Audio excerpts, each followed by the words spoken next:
আপনারা অনেক স্থান ও মন্দিরে হনুমানজির পঞ্চমুখী রূপের দর্শন অবশ্যই করে থাকবেন। কিন্তু আপনারা কি জানেন যে তার এই 5টি মুখের পেছনে কি রহস্য রয়েছে? আসুন এর পৌরাণিক কাহিনীটি জেনে নেওয়া যাক। এর আগে চ্যানেলটি অবশ্যই সাবস্ক্রাইব করুন। যদি আপনার ভিডিওটি ভালো লাগে তবে লাইক অবশ্যই। বিলম্ব না করে শুরু করা যায়। যখন শ্রীরাম এবং রাবণের সেনাবাহিনীর মধ্যে ভয়ঙ্কর যুদ্ধ চলছিল এবং রাবণ নিজের পরাজয়ের কাছাকাছি ছিল, তখন এই সমস্যা থেকে উদ্ধার পাওয়ার জন্য সে তার মায়াবী ভাই বীরাবরণকে স্মরণ করল। সে মা ভবানীর পরম ভক্ত হওয়ার পাশাপাশি তন্ত্রমন্ত্রেরও অনেক বড় জ্ঞাতা ছিল।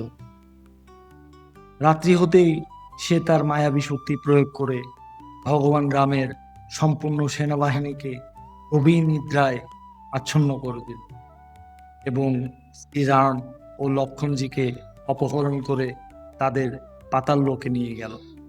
কিছুক্ষণ পর যখন মায়ার প্রভাব কম হলো এবং সবাই নিদ্রা থেকে জেগে উঠল, তখন বিভীষণ এটা জেনে গেলেন যে এই কাজ অহিরাবরণ ছাড়া আর অন্য কারো হতে পারে না।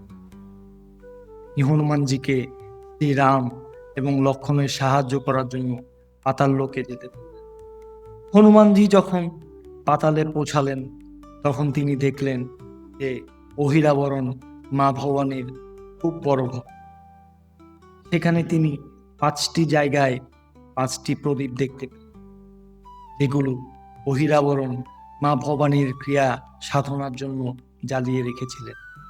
এই 5টি প্রদীপকে একসাথে নেভালেই অহিরাবরণের বধ সম্ভব। এই কারণেই হনুমানজি পঞ্চমুখী রূপ ধারণ করেছিলেন। আমরা যদি তার সেই স্বরূপের বর্ণনা করি তবে উত্তর দিকে বরাহমুখ, দক্ষিণ দিকে নৃসিংহমুখ, পশ্চিমে মুখ, আকাশের দিকে হয়গ্রীব মুখ এবং পূর্ব দিকে হনুমানজির মুখ।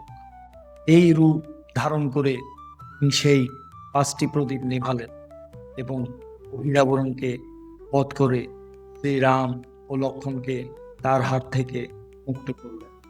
পঞ্চমুখী হনুমানজির অন্য 4টি স্বরূপের আলাদা আলাদা বৈশিষ্ট্য রয়েছে, যেমন ইচ্ছে অনুযায়ী বায়ুবেগে গমনের শক্তির সাথে অরুণ মুখ, ভয় উৎপন্নকারী নৃসিংহ মুখ, জ্ঞান প্রাপ্তির জন্য হয়গ্রীব মুখ এবং শুল্ক সমৃদ্ধির জন্য বরাহ মুখ। মা পার্বতী তাকে পদ্মফুল এবং যমরাজ তাকে পাশ নামক প্রদান করেছে, যেগুলো আমরা তার পঞ্চমুখী স্বরূপেও দেখতে পাই। যে ব্যক্তির জীবনে কোনো না কোনো সমস্যা লেগেই থাকে, তাদের আজ থেকে পঞ্চমুখী হনুমানজির ধ্যান আরম্ভ করা উচিত। প্রতি মঙ্গলবার পূজা করলে এবং হনুমান চালিসা পাঠ করলে বড় থেকে বড় সংকট দূর করতে সাহায্য মেলে। যে বাড়িতে হনুমানজির উপাসনা হয় সেখানে মঙ্গল, শনি সহ কোনো গ্রহ, পিতৃ বা ভূত ইত্যাদি দোষ থাকে না। বাস্তুশাস্ত্র অনুসারে বাড়িতে হনুমানজির ছবি দক্ষিণ দিকে মুখ করে লাগানো শুভ বলে মনে করা হয়।